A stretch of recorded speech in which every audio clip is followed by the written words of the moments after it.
Hello, everyone. We've left the cold of the North Pole and the dust of the West behind us, and now our destination is hot Africa. Imagine if you were born as a warrior in a tribe in the middle of the arid savanna. What would your life be like? No banks, no written laws, only the tribe's blood, land, and hunting. Let's see what life would be like in these ancient lands. Remember, leaving the tribe means death. Don't forget to like the video. I really enjoy reading your what-if comments. Life began inside a hot, red dusty kraal, a fenced tribal settlement that smelled strongly of cattle dung. The moment I was born, I learned the most important truth. The tribe is my sole existence, and outside the tribe means certain death. Every part of my body was dedicated to the existence of the community. History for us wasn't calendars or written records, as modern people know, but rain seasons and great migration cycles. Wealth in the tribe was measured not by gold, but by the number of cattle a man owned. There was only one rule in this land. Take good care of your cattle, respect nature, and obey the tribal elders. For every cow was a life, and every elder was a library. These lands would not forgive us. The home was built by women with great care, using cattle dung, mud, and branches. The walls kept the scorching heat out, while the thick roofs protected us from short but violent tropical rains. The homes were not permanent. We constantly had to migrate to follow the grazing lands, abandoning them at certain times of the year. The most important building material was neither lumber nor ice. It was the earth beneath our hands and the dung of the cattle. My childhood was spent helping to repair the boma thorny fence surrounding our village rather than playing in the doorway. This thorny fence was our only line of defense, keeping out not just animals but also predators and hostile tribes that threatened us at night. Clothing for me was not just a style choice, but a vital necessity. It was a shield protecting the body from the sun's cruel rays, thorny bushes, and cold desert nights. My mother and the other women sewed garments from animal skins and thick fabrics dyed with earth paint. The most important garment was the red blanket we had to carry along with our spear. This blanket not only warmed us on cold nights, but also served as a badge of our warrior status and allegiance to the tribe. The clothing was not complex. Practicality and lightness were essential for long walks. Our style of dress was not just a covering, but a statement reflecting the tribe's cultural identity and my warrior status. Food was not just an act of satisfying hunger. It was a ritual and a display of the tribe's strength. The diet primarily consisted of milk, meat, and occasionally blood obtained from our proud cattle. Milk was consumed fresh or as fermented yogurt, while meat was only eaten during special hunts or rituals. Blood was drawn using a special method without slaughtering the cattle and mixed with milk. This was a vital source of nutrition and healing, especially for maintaining the warrior's strength. Agriculture was nearly impossible in this arid geography. Nutrition was focused on the continuous supply of protein and fat, which was as vital as water. Every food item was a sacred gift from the spirits of the land and cattle. The main purpose of my life was to protect our cattle and defend the tribe's territory.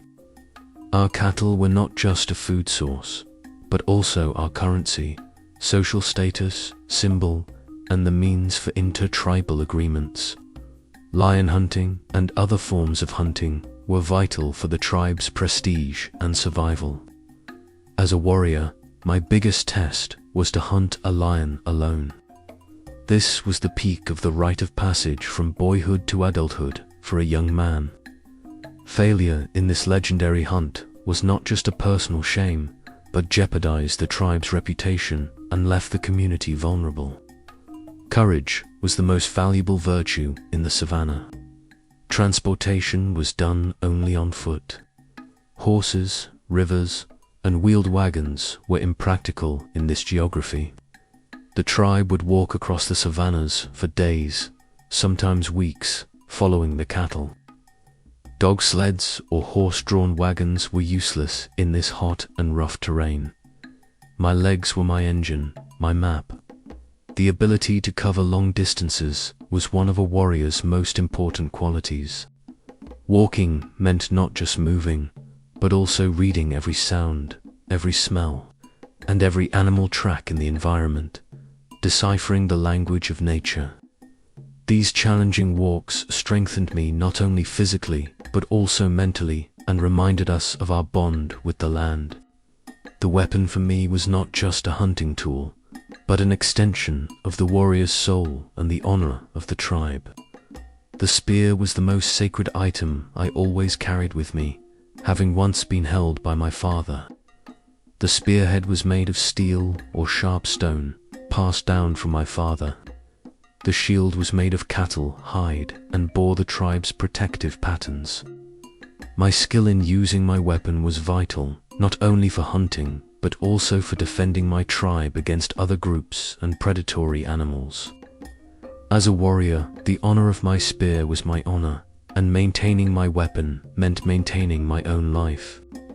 Every corner of nature, every tree, and every animal was filled with spirits. The rain god, the spirits of the game animals, and most importantly, the spirits of our ancestors, governed the tribe's existence. The life of the tribe depended on the delicate balance maintained with these spirits. Shamans, or spiritual leaders, were the only bridge between us and this realm. Sickness, drought, or failed hunts were signs of the spirit's anger, and rectifying this through great rituals was the shaman's duty. Rituals and dances were not just entertainment, but a way to communicate with and appease our ancestors and nature. Time for us was not measured by clocks, as modern people know, but by the sun's position, the moon's cycle, and especially the movement of animals. The day was divided by the intensity of the sun, which determined the time for hunting and the time for resting. The most important time cycle was the drought that halted life and the rain seasons that brought abundance. Drought meant hunger and death. Rain meant the return of life and bounty. My rhythm of life was adjusted not to a calendar, but to the constantly changing rhythm of the earth and the sky. Going against these cycles was not just a mistake, but betrayal of the tribe. The tribe was my only law and our highest court of justice. The tribal elders' council of elders were the highest authority, and their wisdom could not be questioned. The laws were not written texts, but centuries of traditions, customs, and oral agreements inherited by the tribal elders from their ancestors. When a dispute arose, the decision was swift and always aimed at preserving the tribe's peace and continuity. Being banished or ostracized from the tribe was the greatest and most feared punishment. It meant being condemned to die alone in the wilderness, unprotected and cut off from spiritual ties. My body was my most important map and a record of achievements. Scarification or tattoo markings on my skin indicated which tribe I belonged to, my social status within the tribe, how many cattle I owned, and which difficult tasks I had successfully completed. Every mark told a story and defined my place in the tribe. These marks were not just aesthetic, but symbols of magical protection and warrior status that strengthened our spirituality. As a warrior, every wound on my body was proof of my courage and endurance in the savannah. These marks were a silent declaration of who I was. Knowledge for us came not from literacy, but from the powerful memory of the elders and the oral histories they passed down through generations. The tribe's medicinal herbs, hunting techniques, locations of water sources, and the mythological histories of our ancestors were transmitted only orally, accompanied by rituals. The elders of the tribe were our most valuable resource. knowing the language of the earth, the sky, and the animals. Their words were more precious and accurate than the latest written books. To go against their wisdom was not just an individual mistake, but to jeopardize the future of the entire tribe, as their knowledge was our only way to survive. Childhood for us did not begin with free play, but with practical training. This education was survival itself. At a young age, I learned how to hold the spear correctly, track animal prints, and locate water sources. Education consisted only of observation and imitation. My father and the other warriors would silently show us the most vital information. The biggest lessons were patience and silence. While hunting in the savannah, the slightest sound or lapse in attention could cause me to lose the prey, or even lead to death. For me, not school grades, but success in the hunt and the amount of meat I brought back to the tribe determined a man's worth. Women were the lifelines of the tribe and the guarantee of the community's continuity. They didn't just perform domestic chores, they also built the homes, cared for the children, processed the hides, and gathered food. Their skill in processing hides, skins, and clothing was as vital as a man's hunting ability. A man's social status and marriage were directly determined by how skilled and hard-working his wife was. The wisdom of women, especially regarding medicinal plants and foraging during famine, was essential for the tribe's continuity. They were highly respected individuals who ensured both the physical and cultural continuation of the community. Rain for me was either a miracle or a curse. Life in the savannah was completely dependent on water. Drought was our greatest fear, and when it came, our community could face starvation for weeks. When it didn't rain, we spent our days performing rain rituals, begging for mercy from our ancestors and the spirits. Finding water was a more important task than hunting. The location and protection of water sources were among our biggest secrets and our greatest responsibilities. This land reminded me every day, every sunny day, how precious water was and how fragile our lives were. Sickness was often viewed as a magical attack by spirits or enemy tribes, making it not just a physical but a spiritual threat. Even a simple wound, dirty air, or an unknown microbe could quickly lead to death. Medicinal herbs, special mixtures, and rituals led by the shaman were the only way to heal. Our tribe's shaman tried to banish not only the physical ailment, but also the evil spirit that caused the illness. In the absence of modern medicine, our resilience and the ancient knowledge passed down by our ancestors were our only hope for survival. The maturation of a warrior like me happened through a series of difficult and painful rites of passage. To leave childhood, our bodies and spirits had to endure suffering. Circumcision, long periods of isolation, acquiring special combat skills, and finally hunting a lion alone were the most important parts of these rituals. Passing these tests successfully meant the tribe accepted me as a complete adult, ready to own property and marry. These rituals gave us the chance to prove our resilience and adherence to the tribe's values. Enemy tribes were always a threat to our lands and our cattle, the source of our life. War was not just a way to resolve intertribal disputes, but also a means to prove the courage of our warriors and the strength of the tribe. Conflicts usually took the form of sudden raids and quick spear fights, with both sides trying to retreat with minimal losses. Protecting the tribe's honor and its cattle was my greatest duty.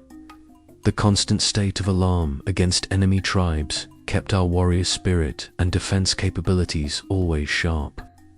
Art for me was the intricate beadwork made from bone, seeds, and colorful beads, and the temporary patterns drawn on warriors' bodies.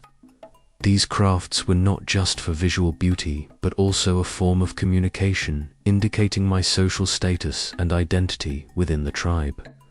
The color and pattern of the beads on my clothing indicated my status, age, and marital status. The community's dances, storytelling, and drum rhythms were essential for long nights and spiritual rituals. Art was an expression of our spiritual rituals, tribal history, and identity. The biggest surprise and the greatest threat of my life was the outside world coming to my tribe. White men brought strange objects like firearms, gunpowder, and glass beads we had never seen before. Their laws were completely opposite to our customs and traditions. They brought diseases to their animals and took away our best cattle grazing lands. This first contact, while offering us new tools, also permanently threatened my tribe's thousands of years of way of life. Our struggle would now be not only against lions and drought, but also against the insidious spread of an unknown, powerful civilization. So that this was my hot and challenging life in the African savanna. After the cold of the North Pole, surviving in these hot lands required a completely different kind of resilience and tribal loyalty. After this journey, I realized once again the value of clean water that we can access instantly and modern medicine that we can access with the push of a button. Which brutal era should we visit in our next video? Let me know in the comments. If you enjoyed this alternative history journey, please don't forget to like the video and subscribe. See you in the next adventure. Take care.